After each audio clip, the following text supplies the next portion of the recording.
Olá, sejam bem-vindos e bem-vindas a mais um episódio do quadro Aposentado em 25 anos. O quadro onde eu trago aqui todos os meses para vocês, aonde eu invisto o meu suado dinheirinho.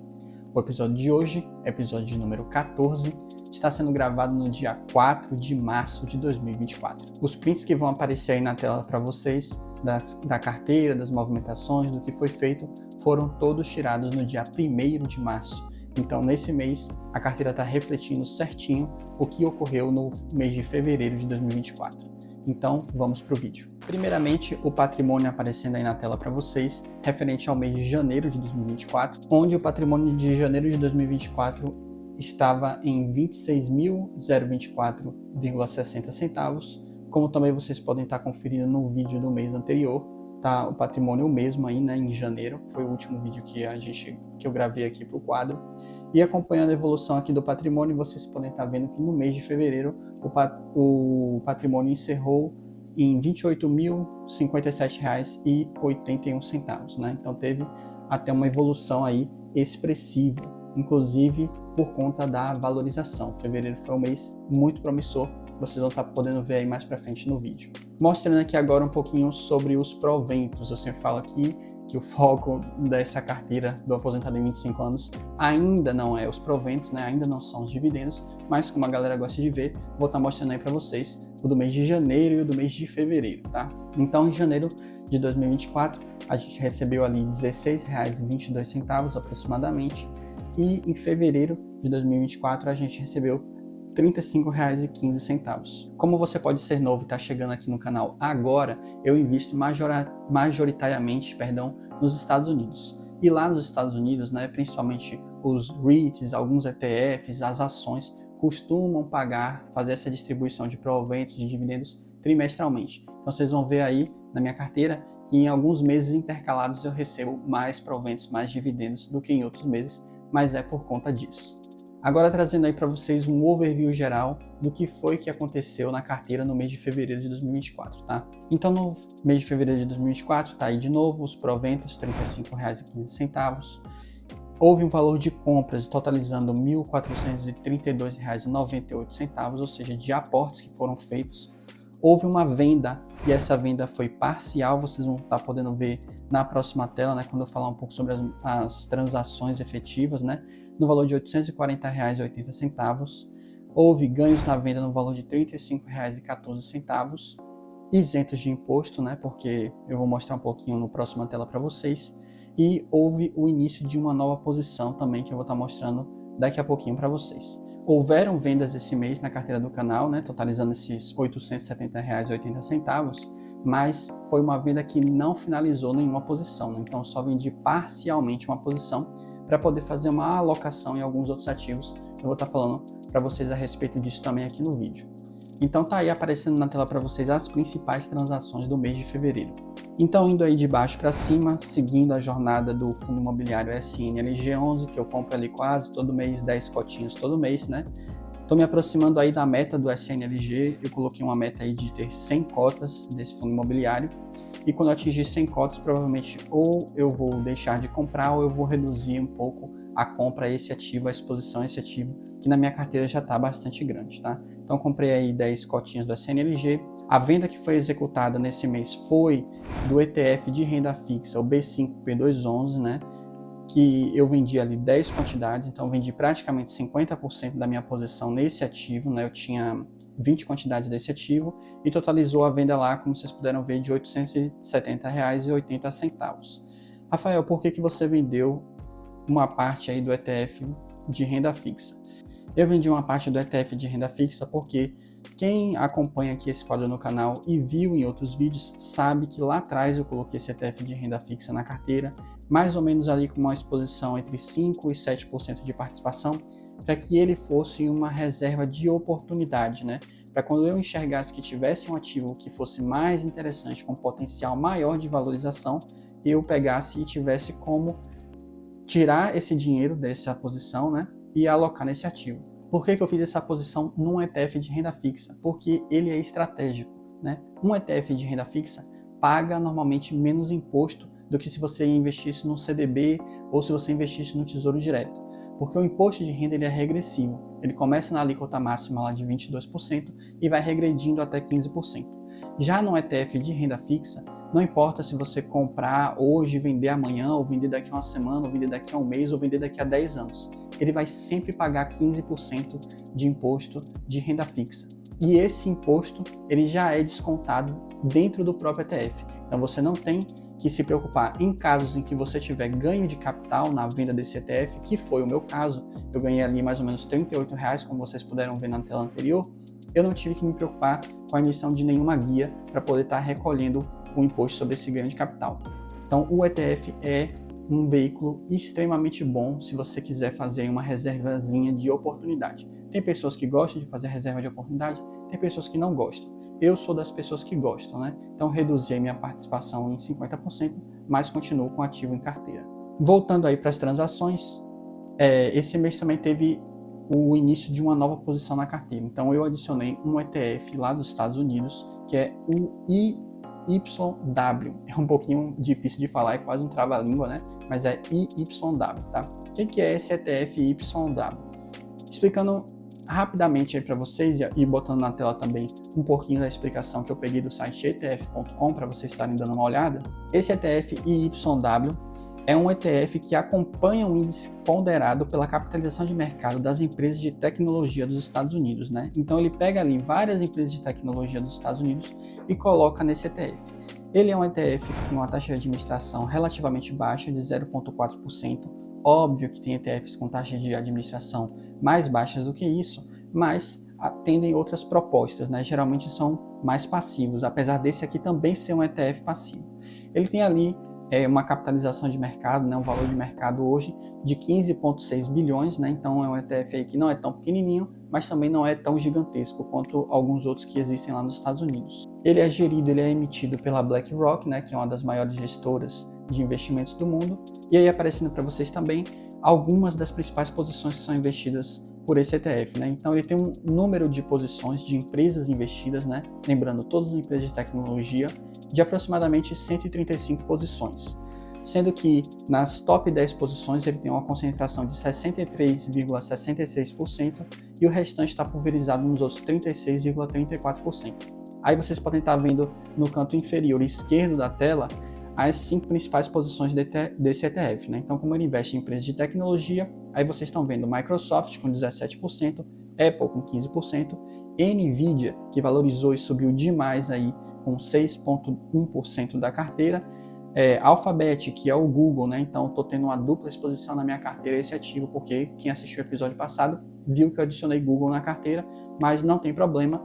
Então aí com 5,06% de exposição a Google, e também estou tendo uma exposição duplicada à Meta, né, que é Facebook, que está nesse ETF aí com uma posição de 4,7%, e eu também tenho na carteira. Voltando aí então para as compras e transações desse mês, eu comprei mais um pouquinho de Google, né, que eu tinha iniciado a posição no vídeo passado, como vocês puderam ver. Comprei dando aí mais ou menos $50 de Google. Comprei também Ali, um pouquinho mais, também dando mais ou menos $50, que foi também uma nova posição. E nesse vídeo acusou lá no meu sistema de rebalanceamento comprar um pouquinho de Bitcoin, né? Na plataforma que eu uso, na corretora que eu uso, que é a Binance, eu vou deixar o link da Binance aí para quem tiver interesse em conhecer na descrição do vídeo. Ela só permite que você faça transações mais ou menos acima de R$300 por mês, ou por ordem, né? Então eu acabei investindo aí R$320 em Bitcoin. Vocês podem estar vendo a quantidade aí e o preço que eu paguei. E Bitcoin agora é o assunto do momento, né? Criptomoedas voltou de novo para o hype, criptomoedas está subindo muito. Um dos pontos aí que vocês vão ver na parte de valorização da carteira, um dos ativos que valorizou muito na minha carteira foi o Bitcoin, não tenho como negar, não tenho como falar dele, né? Mas quem me acompanha aí desde o início sabe que Bitcoin é uma coisa que eu acredito muito, é uma tese que eu acredito muito, e eu compro e não vendo Bitcoin, eu não abandono o Bitcoin por nada nesse mundo, né? Então, eu não sou daqueles investidores modinhas que tem o Bitcoin agora porque o Bitcoin está subindo. Eu tenho Bitcoin desde sempre, sempre votei, sempre terei, não importa se o Bitcoin subir, se o Bitcoin descer. Quem acompanha aí sabe que eu não compro Bitcoin todo mês, só quando o sistema de rebalanceamento de carteiras acusa a compra de Bitcoin. No caso, coincidiu aqui de Bitcoin ter tendo uma alta absurda e eu ter que comprar Bitcoin para rebalancear a carteira. Então eu comprei Bitcoin, tá? Então tá aparecendo aí para vocês. Trazendo aí agora um pouco sobre a rentabilidade da carteira, e eu tô sorrindo de orelha a orelha porque a carteira finalmente começou a destravar valor, né? Quem acompanha o quadro desde o início sabe que o negócio estava um pouquinho devagar, mas agora em fevereiro de 2024 a gente teve uma feliz surpresa. E como vocês podem estar vendo aí na tela, né? A carteira está muito próxima de ultrapassar o CDI, tá? Então é muito difícil bater o CDI daqui do Brasil, que a renda fixa do Brasil paga muito bem, mas eu acredito 100% que no longo prazo a renda variável vai ser muito mais vantajosa e vai rentabilizar muito mais do que o CDI, tá? O Ibovespa então nem se fala também, ficou para trás já desde o início da carteira, né, que eu invisto de 2019. A carteira está aí com uma rentabilidade de 39,93%. Esse print foi tirado no dia 1º de março, né? Todos os prints do vídeo foram tirados no dia 1º de março. E o Ibovespa está com uma rentabilidade nesse mesmo período de 23,01 e o CDI 40,011.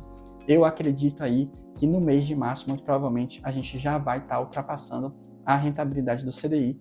E quem curte esse quadro aqui do canal vai poder estar vendo isso aí no mês que vem, tá? Por isso que eu sempre falo para vocês, investimento é uma coisa de longo prazo.